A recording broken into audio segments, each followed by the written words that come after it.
brand new YouTube channel. Thanks to everyone for joining us, tuning in. We appreciate all your support. Hey, we've got someone awesome here today. It's Brent Nally. Everyone knows him from his great YouTube channel. Hey, Brent Nally, thank you so much for joining me here at Dead Nation, rallying at the brand new YouTube channel. You call yourself a conservative transhumanist, but you're really a veteran. You're a veteran. You're a battle-tested and battle-hardened veteran. How are you? I'm doing great. Thanks so much for having me on the show. Really excited to be here. All right, no problem. Thank you very much for joining me here.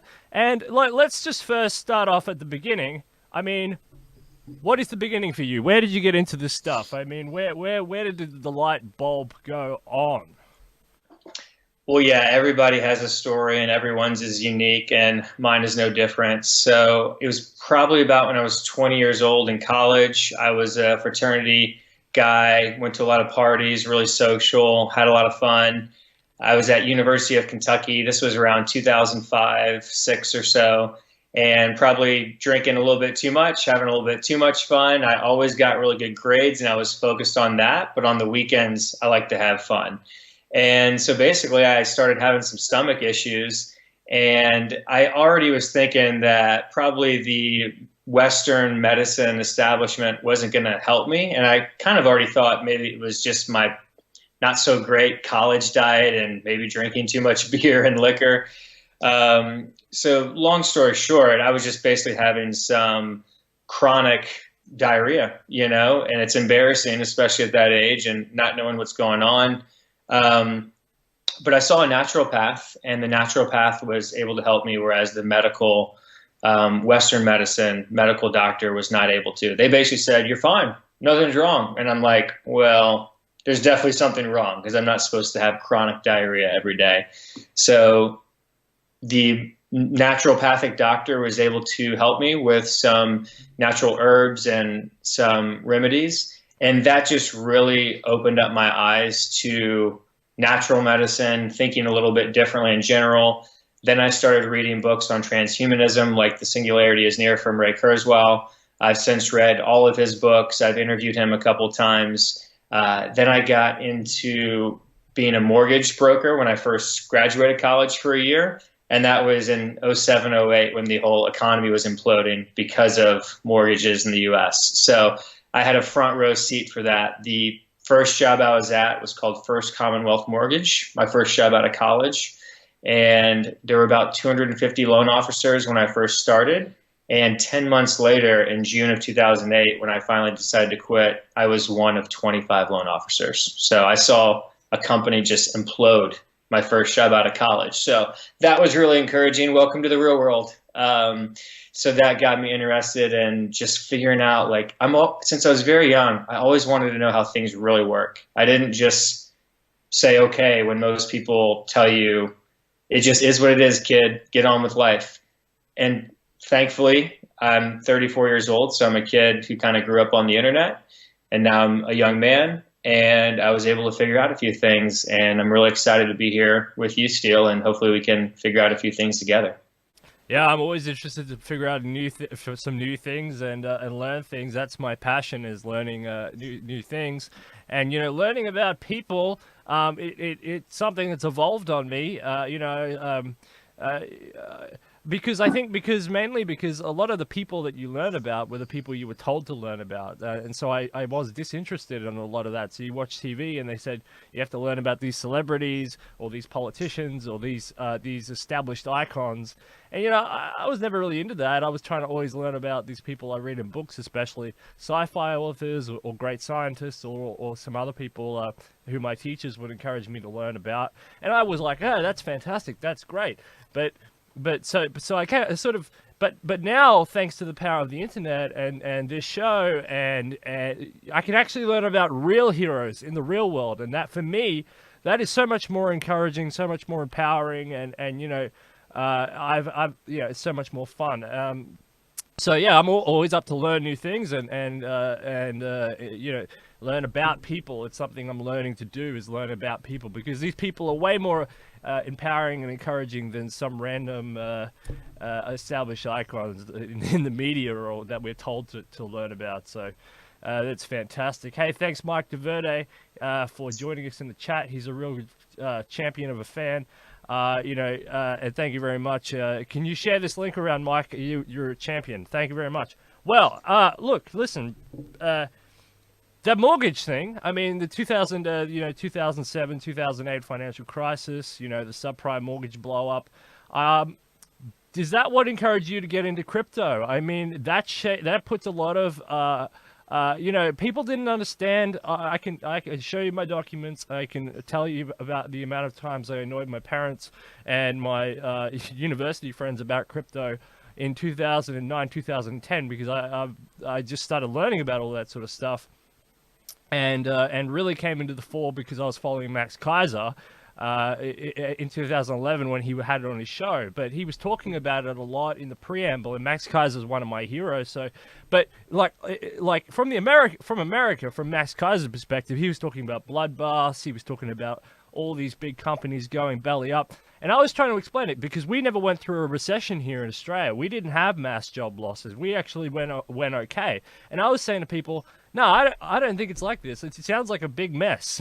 Like in the American economy, it sounds like a huge mess. And I think that crypto is going to be something really important. And people said, I don't know what you're talking about. You're talking a bunch of lunacy. When I look around the world, I see, which is Australia, I see everything functioning as per normal. Is this what kickstarted your ideas in crypto, your notions that that the financial markets weren't all they were made up to be, and that there had to be more transparency? Certainly so. I definitely wouldn't have found Bitcoin in the manner that I did if I didn't have that experience in the mortgage industry, and specifically in 2007 and 2008. So just to give a little bit more background, I was planning on being an attorney since I was very young. My father's an attorney, and two of my uncles on each side of the family, my mom and dad's side, are attorneys. I was pre-law. I took the LSAT. I even did an internship with the DA's office my senior year of college. And one of those things where we just don't talk about money enough. I had scholarships throughout college, so I never had to pay for college. I was very fortunate there. I got out of college with no student loan debt. So Sallie Mae is the student loan government entity here in the U.S. So Sallie Mae never got a hold of me. And so I was fortunate there. But senior year of college, I was talking to my mom nonchalantly and just saying, yeah, when I go to law school, are you guys prepared to pay for this? My mom looked at me. I'll never forget that look. She was like, we're not paying for your law school. What are you talking about? So I said, you know what? I don't want to go into debt, because I talked to a few of the younger attorneys at the DA's office who were in their mid-20s, maybe been working for a year or two, and they were in maybe $80,000 to $100,000 worth of debt just from law school. And that's in 2007 money. So, and they were only making maybe like $60,000 in Kentucky. So I said, you know what? Let's try going and making some money. So there were a few guys from my fraternity who were a couple years older than me, who were already managers at a loan officer, at a loan company, that actually people from the private Catholic high school I went to in Louisville, Kentucky, founded. They founded the company a few years earlier in the early 2000s after spending 10 years on Wall Street. So you can see I was kind of tracked in a way. I had these connections that aligned me to this. Hey, come in and we'll train you up. Other guys are doing it. They're making $130,000 in Louisville, Kentucky in 2005-06. That was a lot of money back then. You could buy a nice 3-4 bed, 2-bath house at that time for $130,000. So I knew guys who were paying off homes when they were 23 years old. It's not really typical. So it was enticing to me. I just happened to enter it at the wrong time from making money. However, as I've gotten older, I've realized that experience was very valuable, and now I wouldn't trade it for anything, because while I didn't make a whole lot of money, I had some good months. I learned how to sell, and I learned how money works, because I never stopped asking questions. Most people were just trying to make money, whereas I was trying to figure out, why is this all happening? Why are guys who've been in this industry for 20 years not know what's going on? Why are regulations changing every single week and literally almost every day? Regulations that hadn't changed for years. So that was my experience. Yeah, yeah. You came in at the end of the pyramid scheme. You came in right when all the losers were getting in at the end, and they were it was all going to be dumped at the end. And that's not your. I'm not calling you a loser. I'm just saying it as a generic bid. They've run out of houses. The George Bush home scheme and all that. It's all over now. There's no interest rates to drop anymore. And depressing thought. Do you feel that we're in the same position now? I mean, you mentioned you kick Sally Mae out of the house, but what about Fannie Mae and Freddie Mac? I mean, is this going to happen again? Are we in this cycle again? Do you feel that way? Is it a housing crisis again? What do you reckon? I certainly believe that we are. However, timing this is very difficult. So, to get back to Max Keiser, I started following him probably around maybe the same time you did. Sounds like around 2008, 2009. I remember in 2011, Max Keiser talking about Bitcoin, and I didn't Crazy listen stuff, to him right? then. Right? It was crazy. It was like $1 back then, and it's frustrating because I was listening to him rather intently, watching him on YouTube, and I looked into Bitcoin. Coinbase wasn't founded until 2013. It was not easy to purchase it, and I am a tech guy. I am here in Silicon Valley, where I've worked for the last 11 years in different startup roles and understanding technology.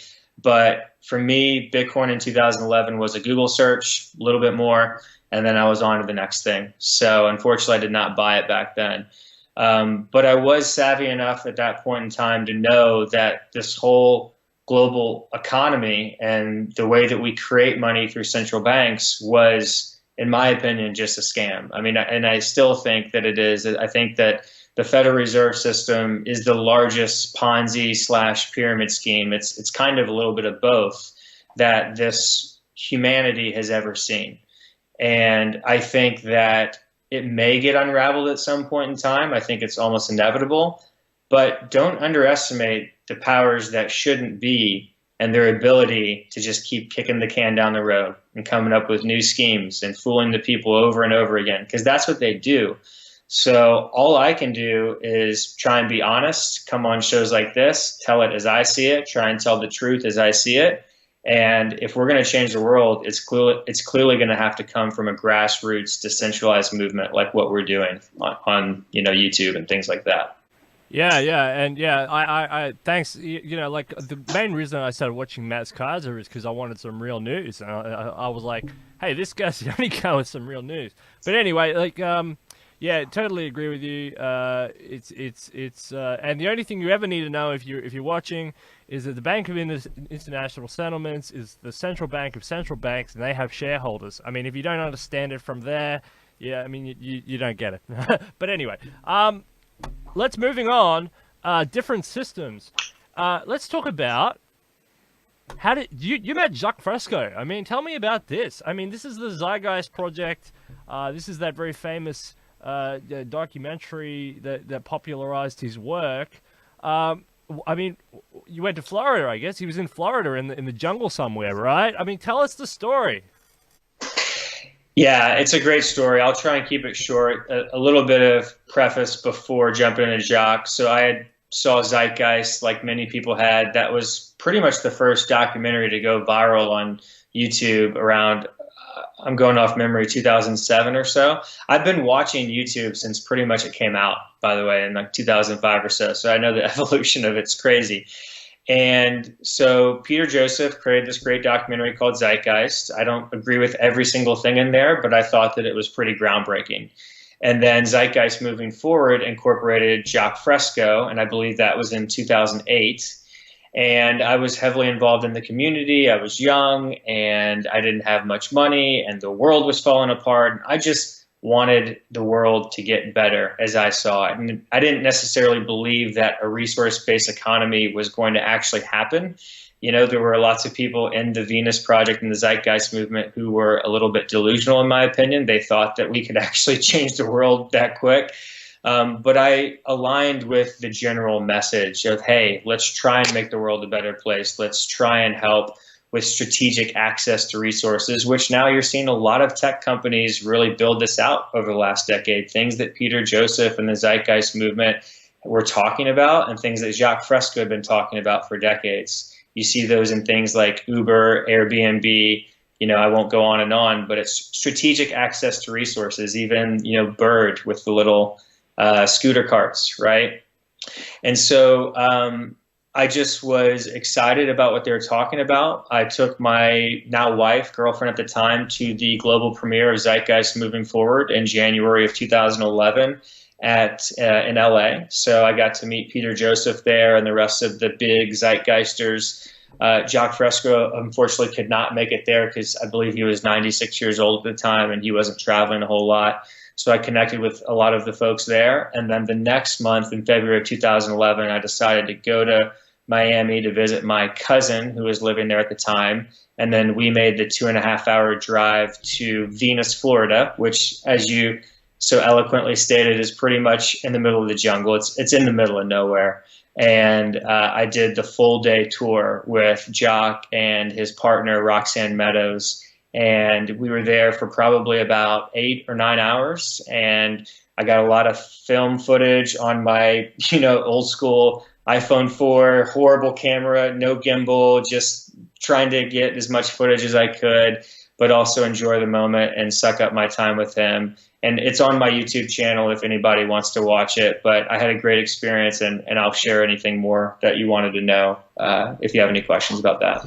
Yeah, no, that's really fun, and I'm busy chunking my way through it. There's a lot of footage there, and it sounds like the man has a lot of wisdom. Now, I agree with you. I mean, I don't agree with everything that's going on there, and I'm not fanciful and utopian like that. I don't even think that sometimes that works. But what is good is it's a whole new way of integrating science and technology and reason and logic into a new system, a different paradigm shift from what we have.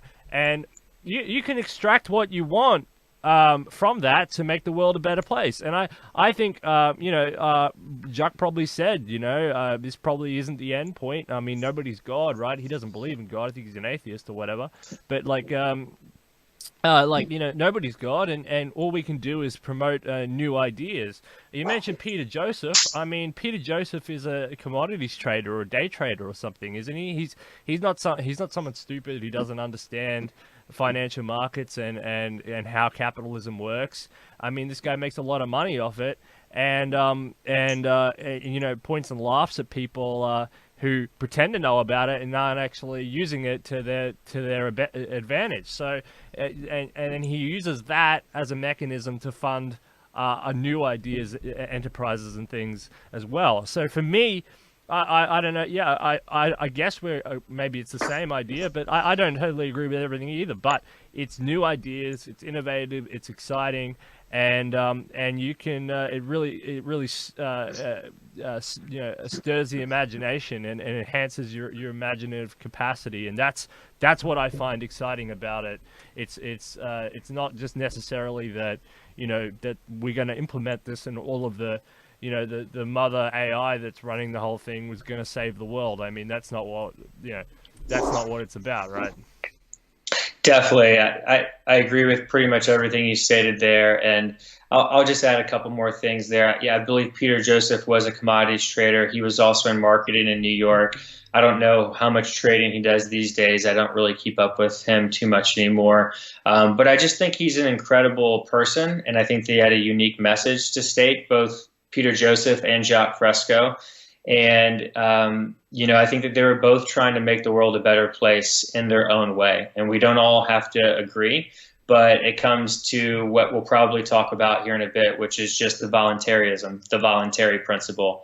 As long as people are doing what they want to do in a nonviolent way and not hurting other people in a free market system, then let them do their thing. Let the market play it out. We'll see in the end who is right and wrong. And we should be encouraging people to think differently.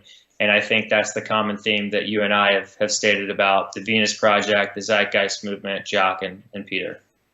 Yeah, talking about voluntarism, You went to another interesting thing. All of these things I can't access because I'm way down here in Australia, and each time I'd try to access it, cost me thousands and thousands of dollars. It's about Burning Man. That's a voluntary effort. What is it like there at Burning Man? Is it a communist utopia or what? It's actually not communist. What it is it's a sharing economy. So this actually ties in somewhat to the Venus Project's resource-based economy, but played out in real life for about 1 week in time every single year towards the end of August, early September, in the middle of nowhere in a place called Black Rock Desert in Nevada.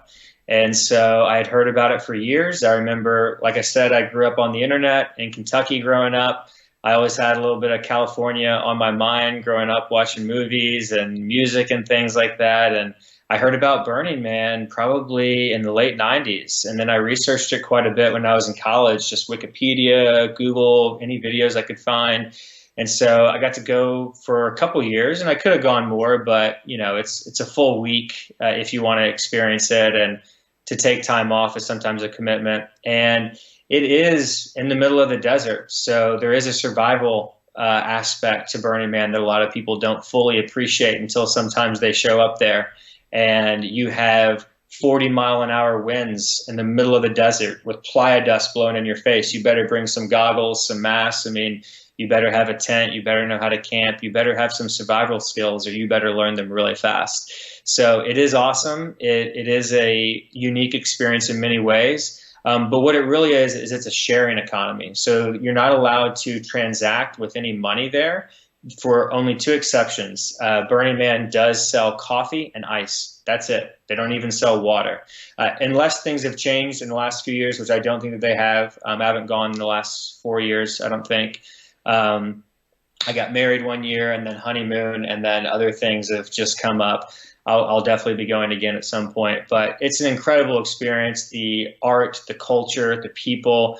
I think it's about 70 to 80,000 people now is how many people have been going in the last few years. It is, to my knowledge, the third largest city in Nevada after Las Vegas, Reno, and then Black Rock City for that 1 week there. So it's absolutely incredible, and it shows that if you are down on the human species, if you're depressed, if you're in a bad state, go to Burning Man.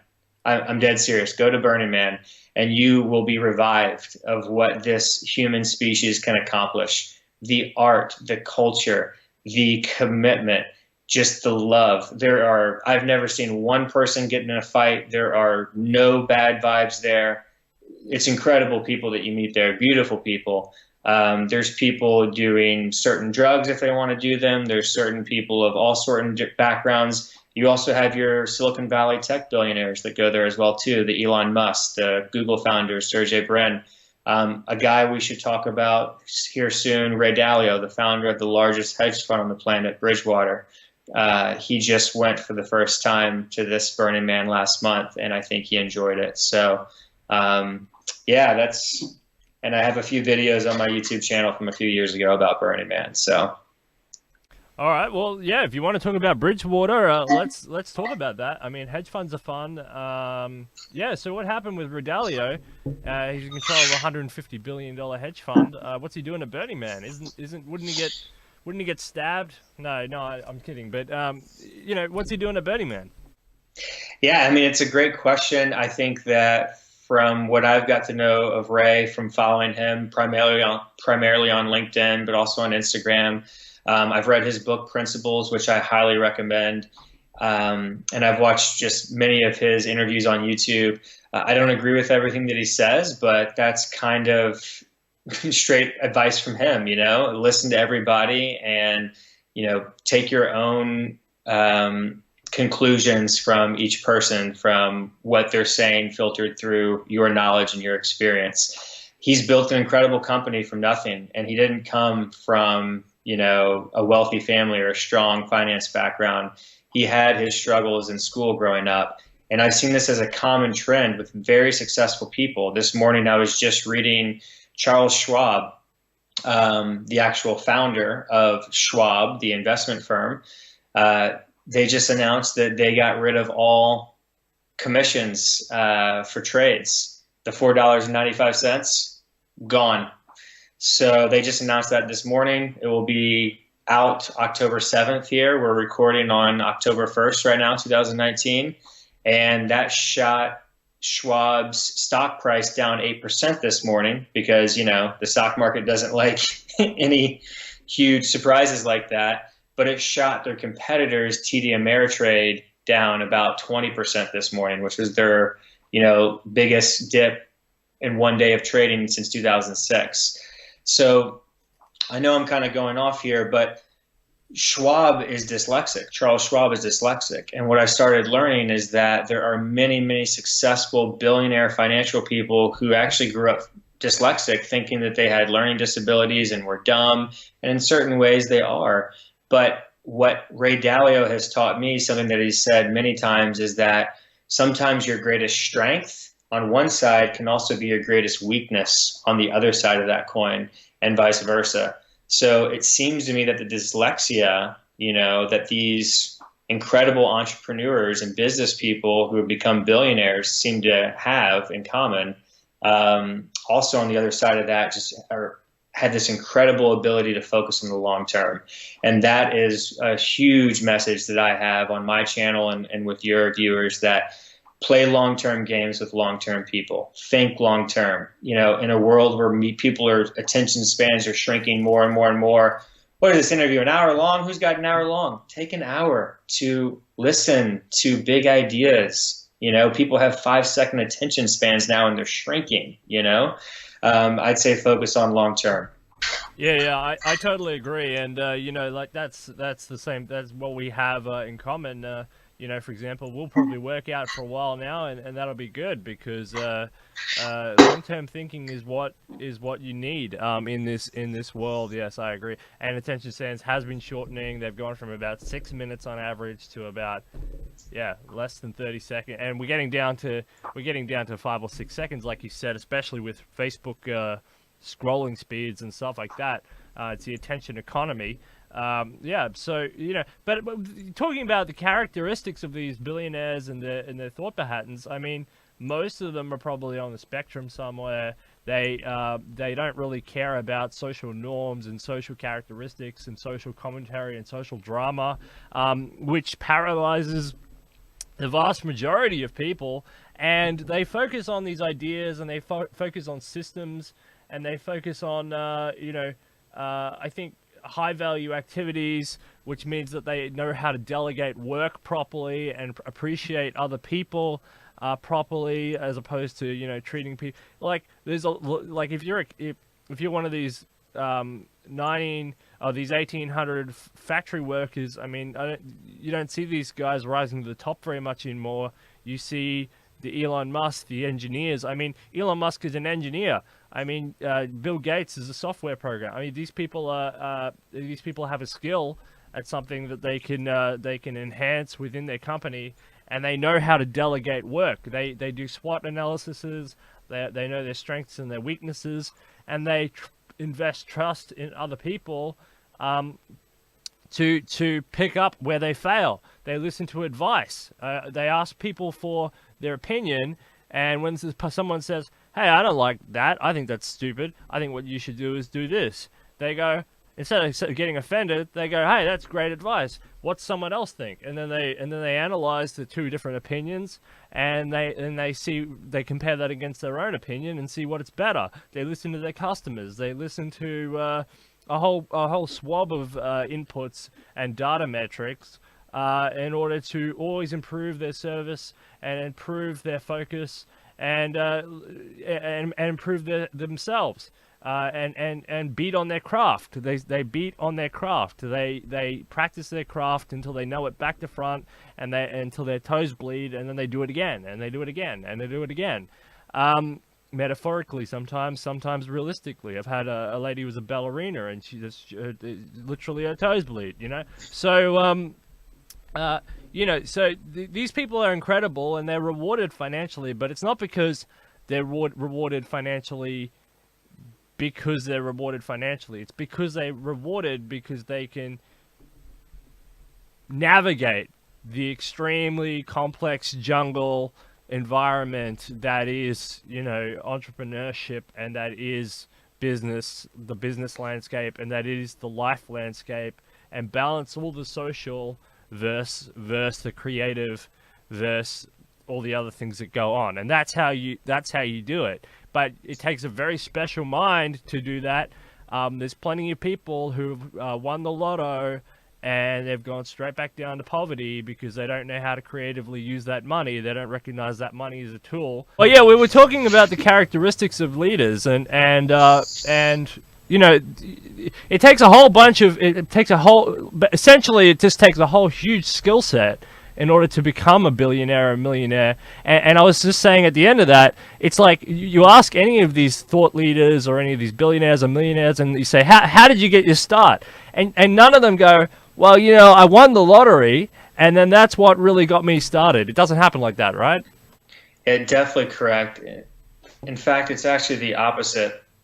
And I have a little bit of, if you can do it, you did it earlier, Steele. I can hear myself a little bit better. Thank you. It's actually the opposite. What I've learned from studying billionaires and successful people is that it really comes down to one word, and that word is iteration for successful entrepreneurs. So they just keep iterating on what they're doing. They get feedback from their customers or other types of data, and they figure out what isn't working, what is working, and they drop the isn't and they go with the is. And so that sounds really simple, but it's obviously really difficult to do, or we'd have every company being $1 trillion company like Microsoft. And as you mentioned, the lottery people, it's actually not some. From what I've seen, it looks like most people who win the lottery end up losing it all. And it takes some people a few years, it takes maybe some people a decade, but they usually don't just lose all of the tens or hundreds of millions of dollars they made.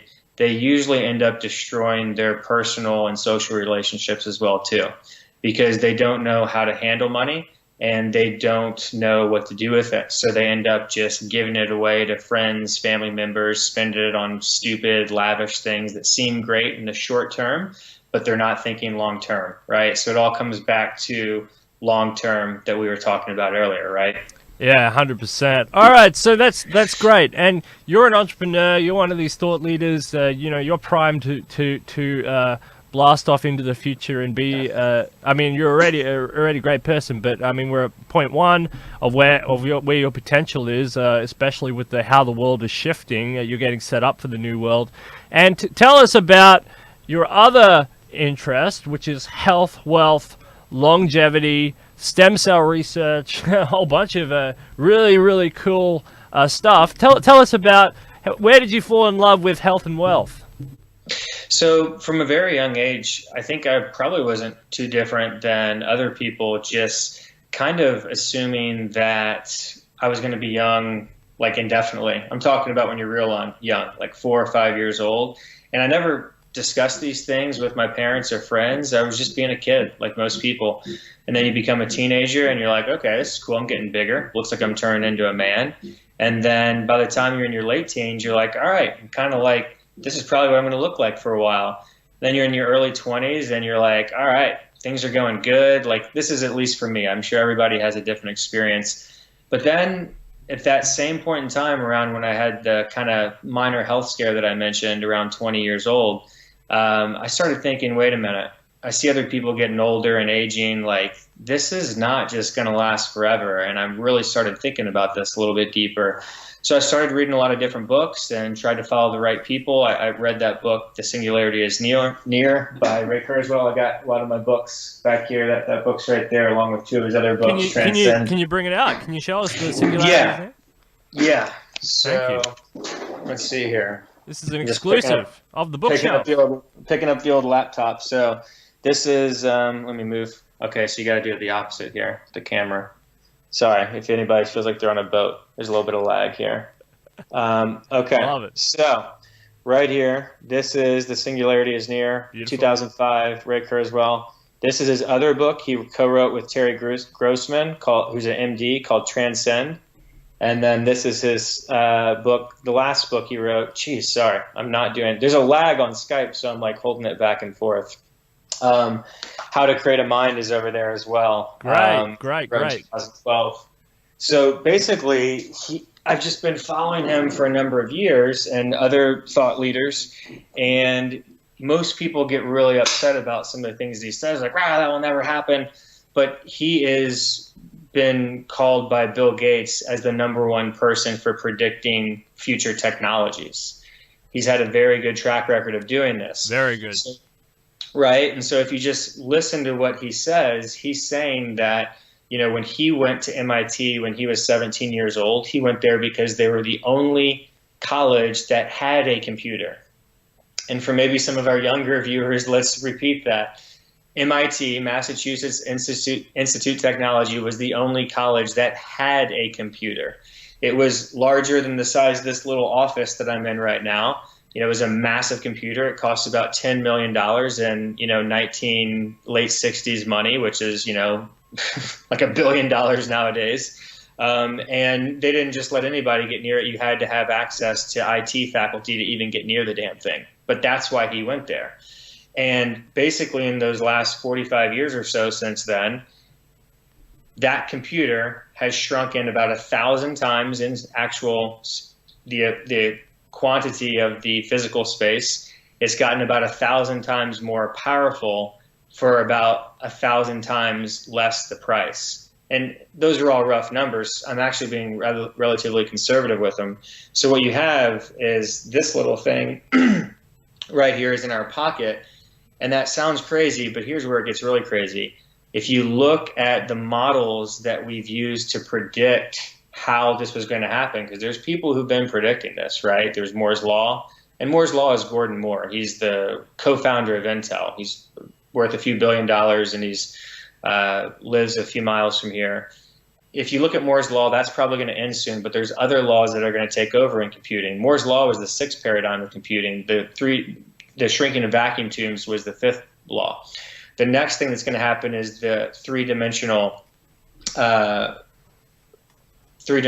right? So our proteins in our body are three-dimensional. So these things right here are going to, in about 40 years, maybe 35 years or so, according to Ray Kurzweil and his models, are going to be about the size of our blood cell or smaller. They're going to be about 1,000 times more powerful, and they're going to be about 1,000 times cheaper in bips per dollar. So if you think about what that actually means, it's going to be a little computer that's smaller than your blood cell. It's going to be way more powerful than your blood cells, like your white blood cells. And you're going to be able to probably just update them on your smartphone or whatever to update the software. So if people wonder how we're going to live so much longer, that's just one way. There's gene therapy and other things. I interviewed Liz Parrish a few months ago, and I'm actually flying to Las Vegas. Yeah, big thumbs up for Liz Parrish. Well done. I'm flying to Las Vegas tomorrow, and I'll be at RAADfest all week. So I'll hopefully be coming out with a lot of good content on my channel and maybe get into some – people are going to be very busy at this conference, but it's a longevity conference for people who don't know. And I'll hopefully be able to grab people and get quick little 5-minute interviews that I'll be putting on my channel with Liz Parrish, Aubrey de Grey, Bill Andrews, and other longevity thought leaders. There will be a lot of my friends at RAADfest. I'll make sure I'll try and send some people over to say hi from the U.S. Transhumanist Party. It's a big supporter of RAADfest. They're going to be doing the announcements. We've done all the work for the USTP campaign here on this channel, and they are incredibly good people. They're really fun. They're really energetic. They're just great people. I mean, and they're really there's someone I'd like you to meet. His name's Charlie Cam. He's actually one of if you haven't met him already or if you don't know him, he's one of Ray Kurzweil's good friends, and this is a guy who would sympathize with you a lot on these notions. You mentioned I don't know how to frame this, but you mentioned that there's a bit of slowness in your expectations with computers. What do you mean? Can you expand on that point? Do you think that this is moving a little slow? Well, what I was stating earlier was when I'm reading this as a 20-year-old, approximately in 2005, I got really excited about a lot of these ideas that I read, and the Singularity is Near and some other type of similar readings and some other documentaries. I have some documentaries over here too that I got to show you real quick. Just give me a second. Yeah. Good.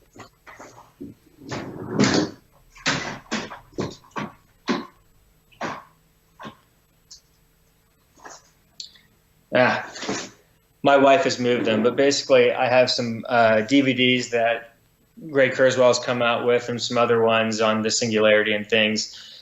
I was just hoping as a 20-year-old that these things would have been happening quicker, but it doesn't discourage me. It just motivates me to be more of the change that I want to see in the world, get more involved and connecting with people. So I'm going to RAADfest. I'm on this podcast with you. I'm doing my own YouTube channel because we're going to be the ones that are going to build this technology. And a big message that I share with people is that there are already so many things that you can be doing right now that either don't cost that much money or cost no money that you can do to dramatically improve your health. And so those are the things that I'm sharing now. The telomerase gene therapy and myostatin inhibitor gene therapy that Liz Parrish had on September 15th, 2015, that costs around $150,000, and the price is probably not coming down anytime soon. I will probably do those gene therapies on myself in the next few years if they do continue to show that they're safe in the human body and that they are reversing biological aging. However, I understand that that's not going to be available for quite a while for most people. So I try and focus on things like just getting better sleep, how to eat healthier, intermittent fasting, how to take control of your mental faculties, because we now know that your brain and what you think about and the people you spend time around has a dramatic effect on your epigenetics and your genes and your longevity. Yeah, and you've hit on one of the main points of this show as well, is that we're trying to accelerate is probably not the right word, because like what I wanted to say is I think there's apathy, because like every time you look through in hindsight, you were saying like MIT only had the only computer in the world, and it's accelerated so fast since then that now there's billions of mobile phones all around the world. What Ray Kurzweil says is and I agree with this, is there's kind of this accommodation, a customization, like people become accustomed to the amount of change. When they wake up each day, as they move forward through time, they go, oh, well, there's not that much change. I still have the same mobile. There's the mobile 7 is coming out, and in a few months it'll be mobile 8. But actually, when you look back, there's actually a huge curve of technology, but it's only when you really look back through the different years that you really see that. So I kind of think of like that. Like I don't want to become apathetic to the amount of change, and like there is so much change going on in a way that once you actually start digging down into it, I hang out with the people of the Transhumanist Australia a lot. We have conferences and stuff, and it's hard to keep up. It's just what I find is I haven't been looking in the right areas, and I haven't been looking at the right research papers, and I haven't been looking at the right news sources, and then I suddenly can't keep up. So in that way, it's kind of exciting. But if I go back to the normal news cycle, because I'm a news junkie,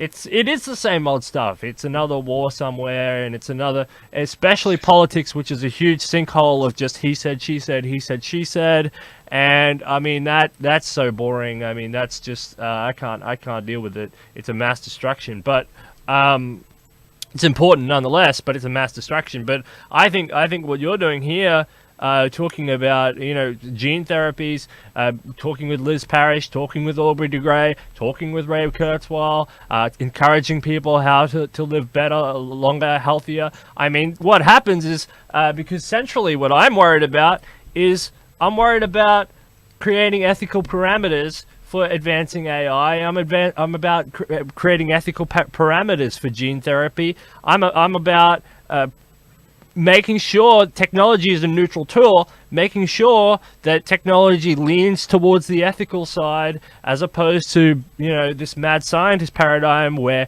every year the IQ like Ben Zion says, every year the IQ of being able to destroy the world drops an IQ point, right?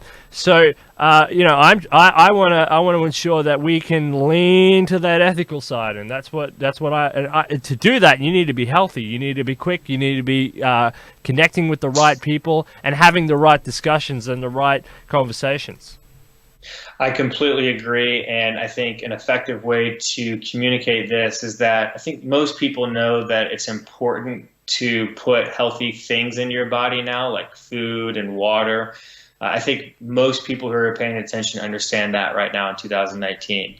But I think one thing that most people don't appreciate well enough that they really should is that it's just as important, if not more important, to be putting the right ideas into your brain every single day as well too. Because the type of people that you spend your time with and the type of things that you watch and read, basically what you spend your time doing has a dramatic effect on your brain and your body, your biochemistry, your epigenetic effects on your genes and your longevity, your outlook on life. So you need to be putting healthy information into your brain, the right news, from a financial and from a health standpoint. So, that's why I think following the right people is so important. Be careful who you follow. Yeah, be careful who you follow, and be careful about what you read, and because reading, it's just like food. It's just another source of food, and humans are information addicted. So if you're consuming the wrong intake, you're going to get the wrong output. So thank you for participating in this notion and coming to this channel and supporting me. And getting the word out there and getting us on the correct trajectory, especially on this new channel. Let's talk about your interview with Liz Parrish. I mean, Liz Parrish is a true giant in this field. Well respected. She's someone who's coming on this show at some point. She's patient zero. You've met the woman. Tell us about this exciting person and how you felt and how it all went. Yeah, so first of all, I want to state that Liz is an incredible person and that gene therapy is the future, in my opinion. The nano robots that hopefully we will build, as I just kind of outlined a few minutes ago, that Ray Kurzweil and many others have discussed, is very exciting. And I think that's a crucial piece to the puzzle to live a longer, healthier life, to increase our health span and our lifespan as humans. But I think that gene therapy is going to be the major thing that's going to be able to push us past the natural, maybe 125-year limit that humans seem to have. It's the only way we're going to be able to do it. We got to edit our genes. So this sounds really scary to many people. However, you need to understand how this is done. This is done through a virus vector. So this is what Liz Parrish did as patient zero, which I'll get to in a moment. But before you get too scared about that, understand that viruses have most likely driven the evolution of our species and every other species on this planet.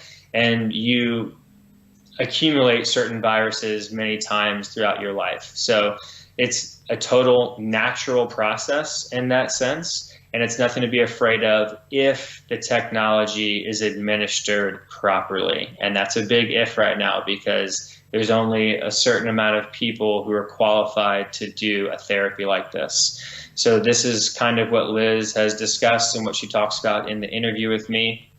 And she had to go to Bogota, Colombia in September of 2015 to actually have these gene therapies injected into her. And she found 8 doctors who were actually willing to do this, because what she did is illegal in the United States of America, the land of the free and the home of the brave, or maybe the land of the fee, home of the slave, depending on how you think of it. And it's illegal in pretty much every single first world country as well, too. So that's why she went to Bogota, Colombia to do this. And she's a trendsetter. There's no other way to say it. She took massive risk on her body, and it's been just over 4 years now. As we sit here, it's been about 4 years and 2 weeks. And from everything that I've seen, I'm sure she'll be given an update at RAADfest in a few days. She looks younger, in my opinion. I was friends with her on Facebook before she did this in 2015. I've been following her for a number of years. And I personally think that she looks younger now at age 49 than she did at age 45 when she had this therapy. And all of her biomarker test results show that as well. Her telomere length has dramatically reversed. Her blood work, just her muscle mass, her insulin, everything has reversed dramatically. So right now it's frustrating for me to see the study that's going around about these 9 people who have reversed their aging by about 2.5 years, their biological aging. If you're in the longevity movement and you follow a lot of this news right now, it's been going around the last 2 or 3 weeks. And I only got a little bit of hair left, and it makes me want to like pull out the last of it, because this is not that big of a deal. 2.5 years is great for them on what they did, but Liz Parrish and what she did should be getting mainstream news on every single outlet everywhere if we were living in a sane society, and we're clearly not. So I'm just trying to do the best that I can by promoting what she's done, and hopefully more and more of the world will eventually figure this out. Yeah, and I asked Zoltan Itzvan about if you know who Zoltan Itzvan is, right? So I asked Zoltan Itzvan about this idea about why is genetics, because it's so unfortunate with World War II and the Aryan race theory and all that stuff. That people have been scared out of their wits about talking about genetics. They've been scared out of their wits about talking about genomes and anything to do with genetic theory, because there's this dystopic notion, and I mean there's this sort of racial element that goes on there, and I think that there's still a hangover. I don't think it's going to last forever. I think people like you and me, I think people like Liz Parrish, I think people like Zoltan Itzvan and the Transhumanist Party, and I think these people, we will overwhelm these ideas, but I think there's still definitely a hangover from the World War that's carried on psychologically. I think that generation who remembers that and actually cares about that, I think that they're slowly, that voice will disappear over the next 5 to 10 to 15 years. I think you're at the end of that cycle now, and there will be a revision. But I think the hangover of that experience is still playing. It's why she's not in the mainstream news. That's why she's not, there. It's why, this Gattaca sort of movie dystopia is still there, and then it's a bit creepy, and it's a bit, but it's coming too fast. CRISPR, gene editing, the Liz Parrish, the demand side of fixing your genomes, your genes to cure diseases, Alzheimer, and a whole bunch of other things. There's too much demand there. There's too much of the table is flipping, and I think we're living in the dying throes of the anti-gene, or passively, the non-discussion about it. I think this is it. I think it's dying. I think it's 5 years until it's completely dead.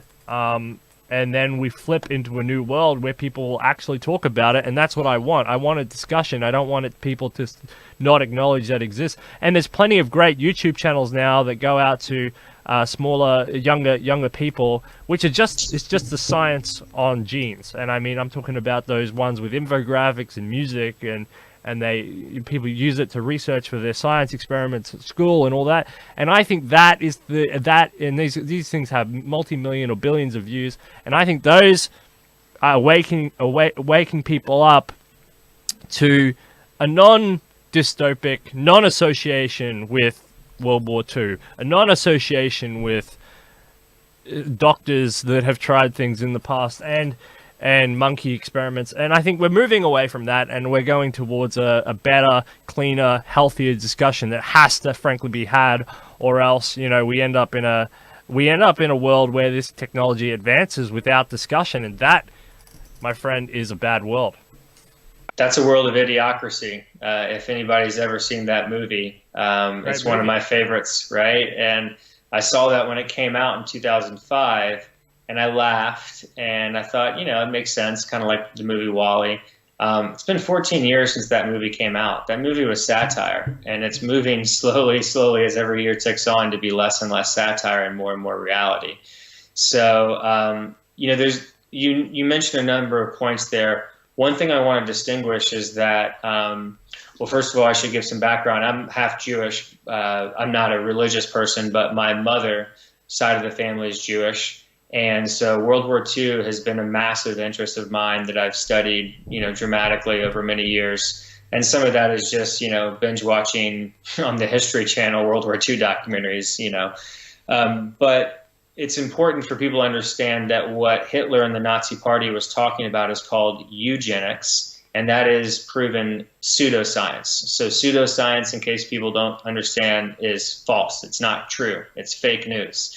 And so that should be completely distinguished from gene therapy and all the things that we're discussing, which is fact, real science. And then we're pushing science forward. So things that are theorized and are science fiction right now, we can move that into science fact. So that's a very important thing that I want to distinguish here. And we want to get people excited about these things. They're super exciting. We don't have to get chronic diseases when we get older. And even one of my really good friends, his wife just found out that it appears I'm not religious, but again, we're crossed our fingers. It appears as of about 5 days ago that she has just gotten rid of stage 3 rare ovarian cancer. And she's done it with an incredible network of people, listening to all sorts of different people, going to a naturopath, getting the surgery to get it out. But she's having an open mind, and she's tackling this head on with all the technologies and, social networks that we have today to her benefit. So I'm just an optimist. When I really think about who I am and why I believe this stuff from a very young age, I'm just an optimist. I believe in humanity. I'm on Team Human, and I want to fight for people, and I want people to understand that we're not living in 1992 anymore. There is an array of incredible technologies that have already changed the world. And if you think that what we've seen right now is crazy, then if you're under the age of 50 or 60, strap on your seatbelts, because I think the future is going to surprise a lot of people. Yeah, I agree. And we've got David Shoemaker in the comments, and David Shoemaker is a really good gentleman. He's an aeronautical engineer. He works with planes anyway. And he's a longevity advocate, and I think you probably will see him at RAADfest. So I'll try and hook you two up, because you'll have a great conversation. Lots of my friends will be there. So I'll try and Mr. Shoemaker, you should share this link around to try and get some more people in the chat as well. But I'll try and hook you two up, because he's a fantastic guy to talk to. Let's talk about Aubrey de Grey. It's another giant that you met. Tell me, if I think of Aubrey, I think of telomeres, right? Let's talk about Sen's Research Foundation and Aubrey de Grey. How was that? If it's okay, Steele, first of all, I'd love to meet you, David, and Steele, please email me other contacts that you have that are going to RAADfest, because I want to connect with as many people as possible. I'm going to RAADfest primarily to network with people. You can watch a lot of this content on YouTube. And also before you'll probably end up on the Futurist New Deal podcast, because I know Ben Zion's in the chat as well, and he's gonna be like, come on the Futurist New Deal podcast. So get ready for that. Hit me up. So yeah, before we move on to Aubrey, I didn't say quite hardly anything about Liz Parrish. So just real briefly. Oh yeah, go. Yep. In my YouTube videos with longevity experts I've done this year on my YouTube channel, I've been kind of gradually telling the story. So I did the stem cells in December of last year, interviewed the doctor and the founder of the company that I had the 300 million mesenchymal stem cells derived from umbilical cord of a healthy birth. And then I interviewed Dr. Ed Park in March in Orange County, where he's running his anti-age practice. I've been friends with him for a number of years. Highly recommend his 2 books. And he's also friends with Dr. Bill Andrews, who I interviewed in late May at his company, Sierra Sciences in Reno, Nevada. And I'm going to be hopefully interviewing him in a few days at RAADfest and interviewing him some more at his office. So the story with Liz Parrish that a lot of people might not realize is that she met Aubrey at his longevity conference in the UK back in, I think it was 2013. And Aubrey's then wife back then, she really was coached up by Aubrey and by Dr. Bill Andrews as well. And then Bill Andrews is the one that actually created the gene therapy, the telomerase and myostatin inhibitor gene therapy that Liz Parrish took. Bill Andrews and his team at Sierra Sciences in Reno, Nevada, created this gene therapy in their lab, but a very small amount of it. And we talk about that a little bit in my interview with Bill Andrews on my channel.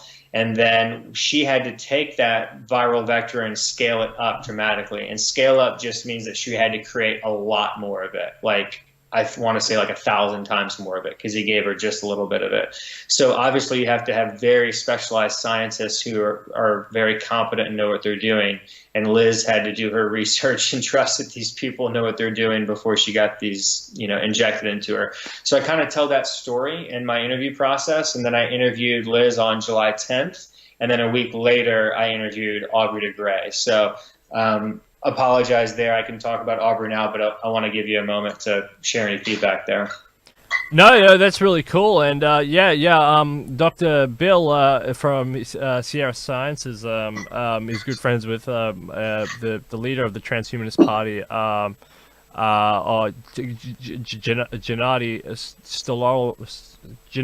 Chairman Gennady.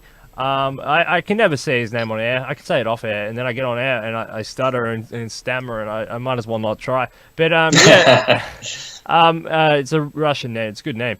But anyway, he's a very interesting guy. He goes running all the time. I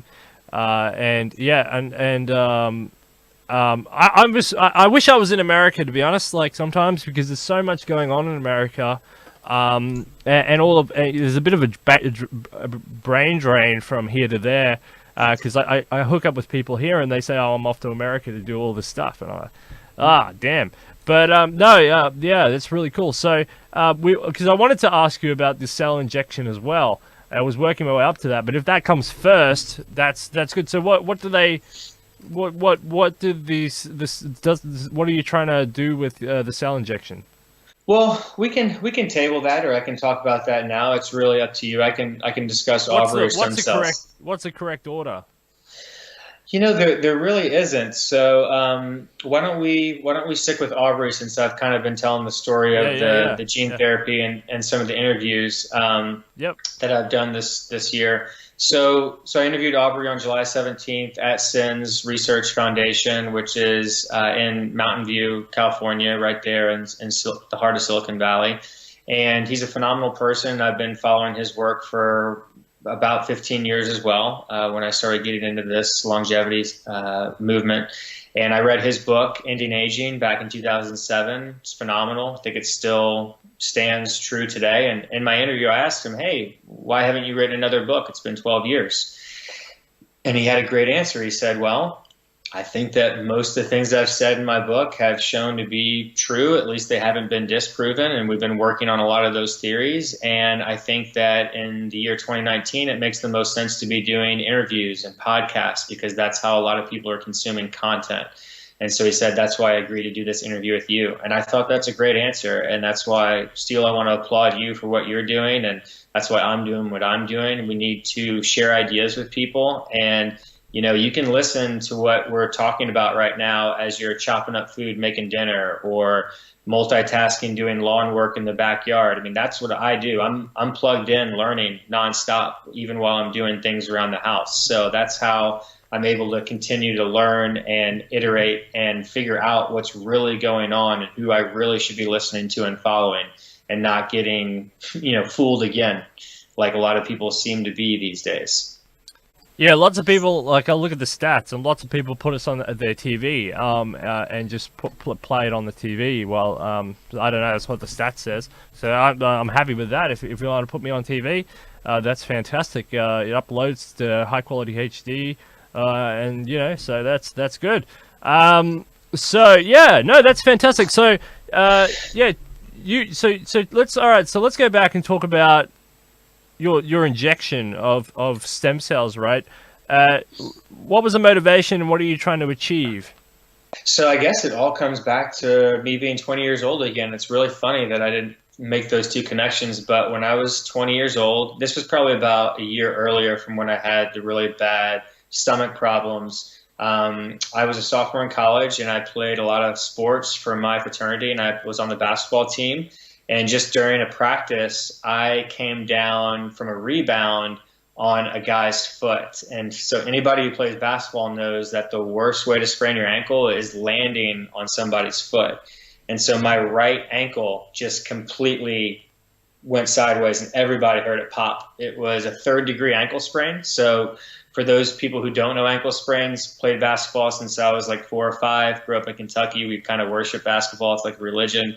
1st-degree and 2nd-degree ankle sprains are painful, and I had many of them in both ankles up to that point at 20 years of age. But you just kind of get over them. They heal up. You don't even really need proper physical therapy. At least I didn't when I was that age. So this 3rd-degree one, black and blue, up halfway my shin, all the way down to my toes, black and blue, incredible pain. I was on crutches. I couldn't walk for about a month. And I didn't get proper physical therapy. I just thought, I'm 20 years old. I'm Superman. I just seem to heal up. I'm young. And, that kind of worked, and it kind of didn't, because as I got older and I'm sitting in a desk throughout my 20s, slaving away, working my ass off, getting ahead in the corporate world, I realized that the ankle never fully healed. And it, over the next 15 years, had effects on my right knee and my lower back as well, according to various healthcare practitioners I've been to. And one of my really good friends, Dr. Brandon Thomas, who's a chiropractor, I've shown some of his treatments on my YouTube channel as well. So basically, this is chronic pain that I've been dealing with, and it hadn't gotten better.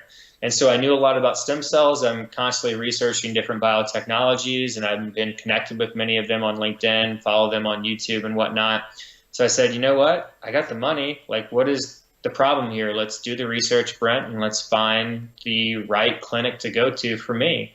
And so I did that, and there's many good clinics out there, but for me, Dream Body Clinic in Nuevo Vallarta, Mexico, which is a 20-minute drive from Puerto Vallarta, Mexico, which is a major city with a large state-of-the-art airport, was the right clinic for me. And they are getting real umbilical cord-derived mesenchymal or mesenchymal stem cells. They're also called medicinal signaling cells, is what I believe we should call them because of what they actually do.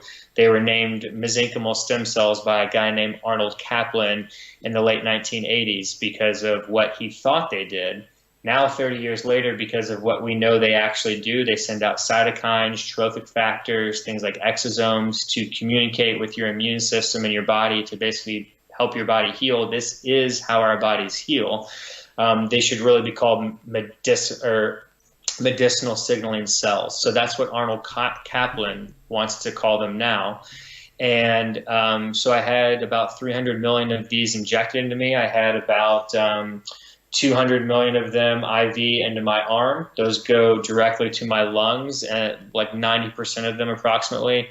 And then the rest of those should go to my heart and then to other organs and places in the body from the signals they send out communicating with your body. They figure out where they need to go based off problems you may be having.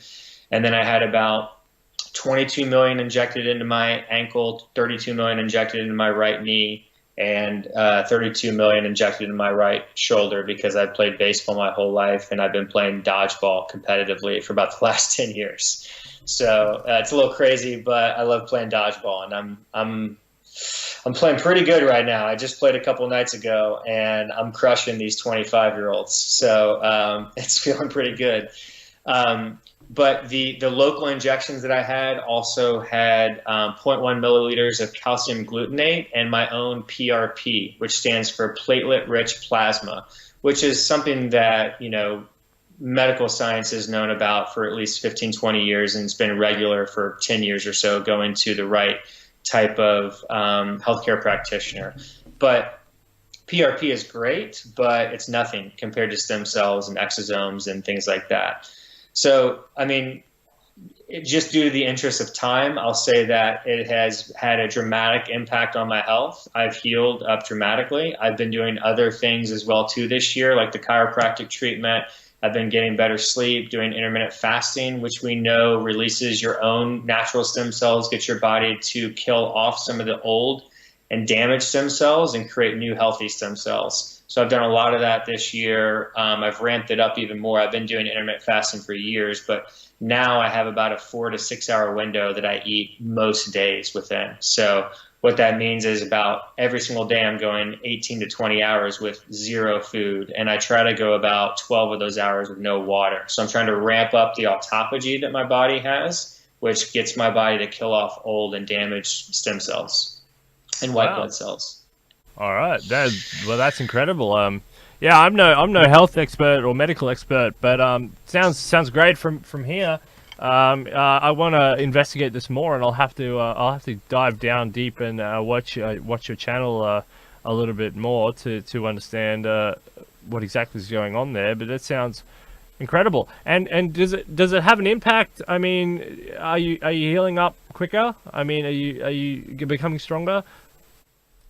I'd say I definitely am. And Steele, if you go to my YouTube channel and you click on the playlist there on the homepage, I've created a stem cell playlist. So in that playlist, I have short little 2-minute videos of every single injection that I received there, the interview with the doctor that injected me, showing me my blood work that they did, the lab work, and showing me that they certified these are real stem cells that came from a healthy birth from about 2 days earlier of a person who was tested to have no viruses in their Guadalajara partnership at a company called CryoVita, which is a 5-hour drive. So they ship them overnight and they're not frozen, which is huge because you can't do this in America. It's against the law in America due to FDA regulations. And most countries are not allowing this either. So it's unfortunate that this has to be so complex and annoying. You have to do so much research to find the right clinic in 2019. But that's why I did all this research, and other people are now figuring this out. And so in my stem cell playlist, I've documented all those treatments, and then I've given some update videos on my progress. And yes, I mean, I'm doing dramatically better. It's been a little over 9 months now. It's been about 9.5 months. And, you know, I don't want to speak too much and then go backwards, but I'm living really healthy and I'm feeling great. And my shoulder, knee, and ankle and lower back are feeling about how they did when I was in my early 20s. So I'm very happy. All right, well that sounds really good, and you know, but there's a lot of, I mean, America there's a lot of hard Christian. I don't want to necessarily blame hard Christian right conservatives in America, but you know, I don't know who else to talk about when I talk about this. But do you find that those guys are the main objective? Like they're putting up roadblocks and barriers in federal courts and in their political parties, etc., to enabling this sort of stem cell research / treatment to proliferate across the country? Yeah, it's really hard to state what the true problem is. And like many things in life, I think it's complex. You know, we humans like to get to the root of the cause of the problem, and we like to make things black and white. And I think that this is just a complex issue. So I definitely think that the extreme right and the more fundamentalist type religious people are playing a role here as holding this science and research back. I think there's clear evidence of that, and that's definitely frustrating. That's kind of the idiocracy that we talked about before. But there's other aspects too. There's the power structure of the pharmaceutical industry that can't be ignored. I mean, if you really understand what stem cell treatments are and exosomes and gene therapy, I mean, we're talking about the most disruptive technologies that the world has ever seen. And there's a massive amount of people in the financial world that I'm sure you and your audience know because you report on it, that very much enjoy the status quo, and they're heavily invested in the status quo of the multi-trillion-dollar pharmaceutical global industry. So what happens when you realize that stem cells, exosomes, many other type of therapies, and gene therapy could just completely make all of these other drugs that they've spent decades of years on research and billions, if not tens of billions, hundreds of billions of dollars on research obsolete? I mean, they're not just going to let that happen. So, we could talk for hours about this, but at the high level, that's what's going on from my perspective. And it's pretty clear, if you do the research and you talk to the right people. Scientists can't come out and say that, because they're heavily invested in the system. They're getting grant money, so they have to be very careful with what they say. It's a crazy world out there once you start really connecting the dots and understanding how it works. But that's where the beauty for people like me and you, Steele, this is where we come in. We're not in that system. We're just on YouTube. We can tell the truth, and there's nobody. Google can shut me down. YouTube can censor us, but guess what? I'll just go a different route. Yeah, and that is the truth, and I advocate for a whole bunch of disruptive technologies, it's hard because there is such a machine, and arrayed against us that does promote the old world order style mechanisms, and it's just frustrating because they hurt themselves as well in the long run. But the other bad thing is, like, the scary thing is like when you discover that there's like billionaires who go to these gene clinics in other countries that do this sort of stuff, and yet they tell people it's bad and stuff like this, and that's really annoying. So, well, thank you for enlightening us on that. I'll have to do some more research on that. I think there are political ways in order to promote these sorts of technologies and these sorts of innovations, but it's kind of like as controversial as the abortion debate. With these new it feels like the abortion debate is going to start fading out of history now. I think we've come with these new ways of birthing people outside of the womb. I forgot the word now, but with this new technology coming down the pipeline, the abortion debate's going to fade out. But I think this is probably going to be the new divisive debate, where you have people on one side of the street saying, stem cells are great, and other people on the other side saying, it's the work of the devil or something. I don't know, but I feel like this is the new abortion debate. Do you feel like that it's going to be as controversial as the abortion debate, or do you think what do you think? Well, there's some aspects here that are controversial, but what I did, in my opinion, and I'd say for any reasonable person once they understand what I did, is not controversial at all. So to be clear, what I had injected to me was specifically the Wharton's jelly, which is a specific part inside the umbilical cord of a healthy human birth. And so most people on planet Earth today, when they have a baby, they have some birth products as well, the umbilical cord, the placenta, and most people are just throwing those away as trash. They can be donated to a clinic, and that's what happened with me. This was donated, and I had those remnants from the Wharton's jelly injected in me. And so to me, that's not controversial at all. Now, there is a clinic in Kiev, Ukraine called EMCELL. It stands EMCELL, that stands for embryonic, but it only stands for embryonic because the country of Kiev and the language, the country of Ukraine and the Ukrainian language does not have the word fetal. They only have the word embryonic, and the word embryonic they interchange with the word fetal. So they're actually injecting fetal stem cells from aborted babies, about 7 to 12 weeks aborted babies. And that sounds controversial to some people, and it is, but there's an important detail here, which is that the abortions are already done. So abortions are happening. There's about 50 million abortions per year. That's a lot. Think about how many that is a day.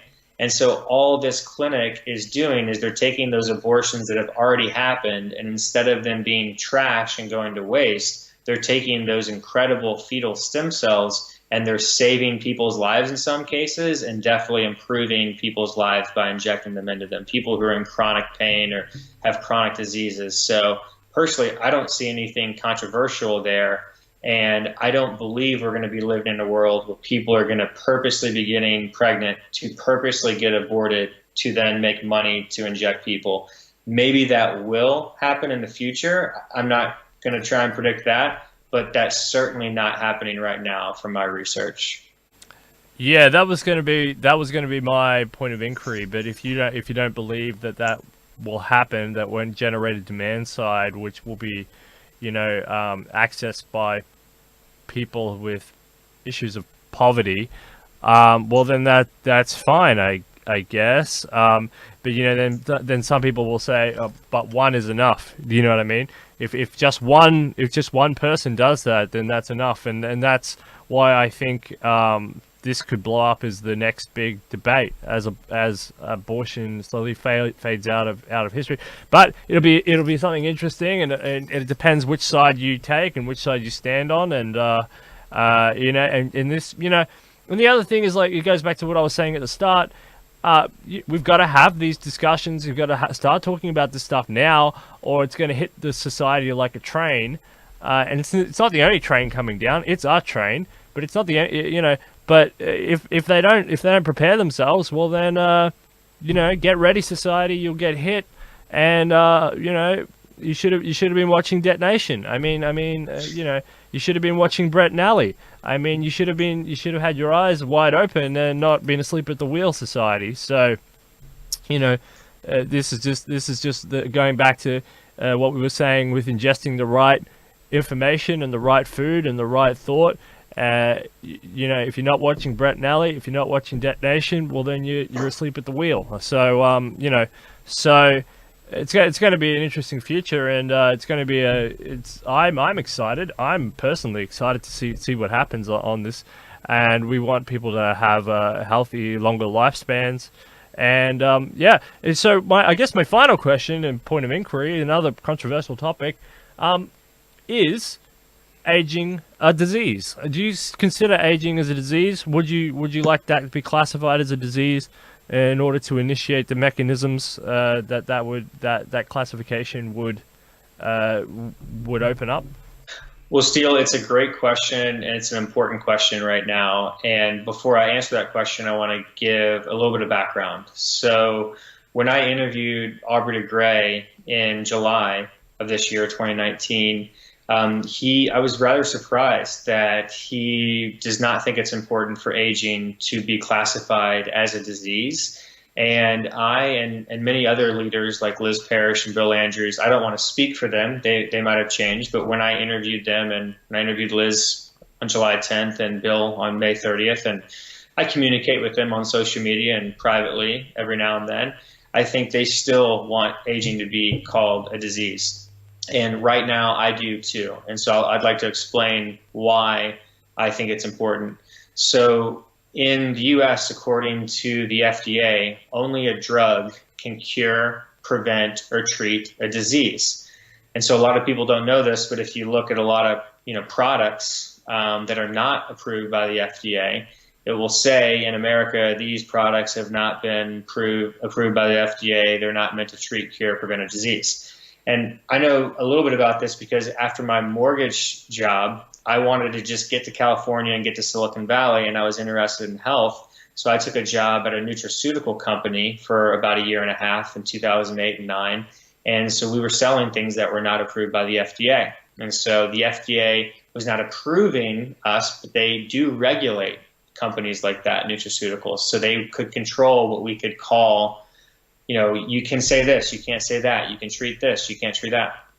So with that being understood, if the classification of aging is put into the disease classification, then all of a sudden you will start seeing funding pour into understanding aging at a massive level from government funding and grants. So that is very important because the only reason, in my opinion, why we haven't learned better ways to slow, stop, and reverse human aging is just because we haven't put enough funding into it. We put a measly amount of funding into this right now. SENS, for example, is still getting only about $6 million a year. This is the largest problem on the planet. And let me define that real quick. every single day about 150,000 humans die. Of those 150,000 humans, about 110,000 of them are dying from age-related diseases. And they're not just dying like getting hit by a bus. That would be too great. They're normally dying a slow death that happened over many years, if not decades, of their body withering away, their mental faculties withering away, their relationships with their friends and family withering away.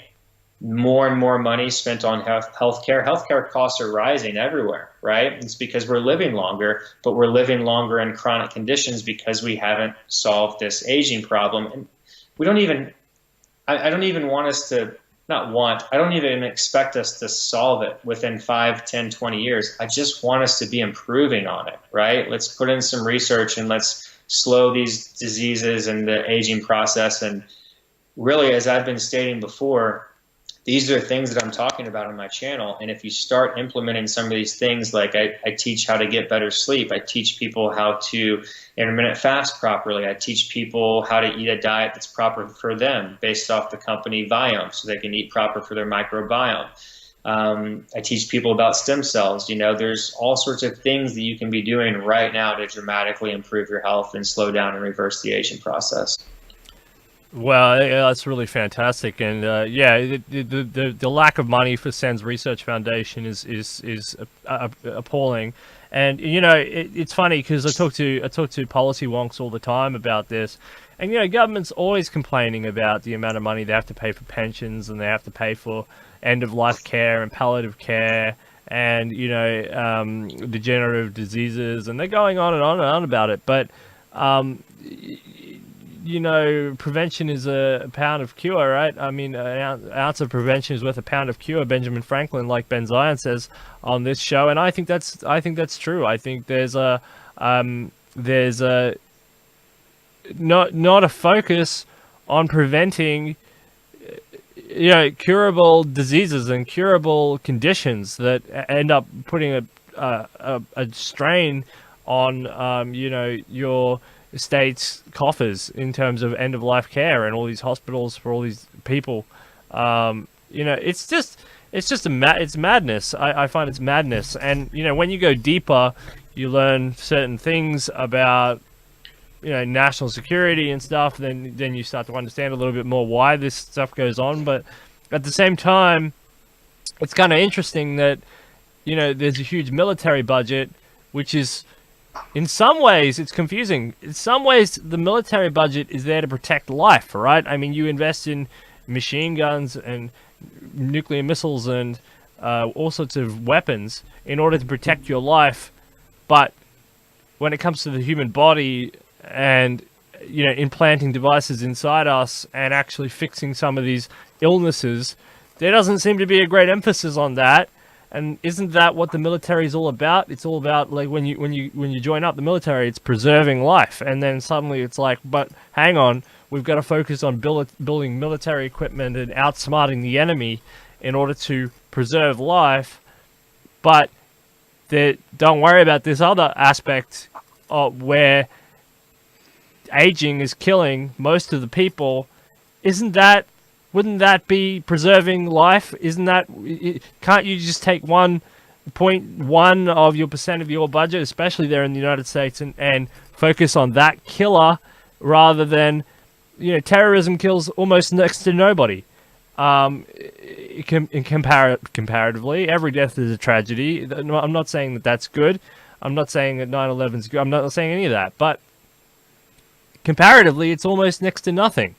It's almost next to nothing, and wouldn't a proper military strategy be about preserving life? Isn't that a confusing Are you as confused as I am? It's the simplest thing ever to understand. Every single day we have about 30 World Trade Centers. It's that simple. And as I said before, they're not just like dying a quick death, like getting blown up in a plane. I don't know what happened to those people in the plane on the day of 9/11, but we're not talking about that. Yeah, I know. Right. It's not like they're just dying a quick death. Like, the aging is no fun, you know, when you start getting up in those older ages. My wife's grandmother right now is 95 years old. Her life is not very fun. You know, your reward for living the right way and so long is a slow and painful death as your mental faculties slowly fade away, you know? And I've seen all 3 of my 4 grandparents go through this slippery slope before they passed. I've lost all my grandparents. So what we want to do is invest in, you know, research and technologies that can slow, stop, and reverse aging. And this is the same thing to do when you understand the data. And real quick, my final point on this deal is that, you know, if you're frustrated with this and if it's maddening when you look into it and you see clearly and you understand this, just realize that there's other people out there who understand this as well and who've gone through that stage of frustration. And I still get frustrated when I see things, read things in the news, you know, because we're not allocating resources properly. But all we can do is focus on the data and the facts and keep telling our leaders, you know, how they should be, you know, changing based off reality. And you mentioned something before about your own personal history, which really got me thinking, because I thought about along the same lines, and I'm wondering what sort of a mass impact it has on mass psychology. But you were saying, you know, when you're really young, when you're between the age of say 1 and 10, I mean, life seems like it's going to go on forever as a healthy extension. But then as you get older, you start to consider these questions. Do you think it's because we're living healthier, younger lives, you know, on average, that people aren't thinking about this until they hit 40 now? But I mean, yes, we're living longer, but they're also not thinking about these policies until, one day they wake up and they go, oh, damn, I'm 40 now. I'm still relatively healthy. I'm in the prime of my life or whatever.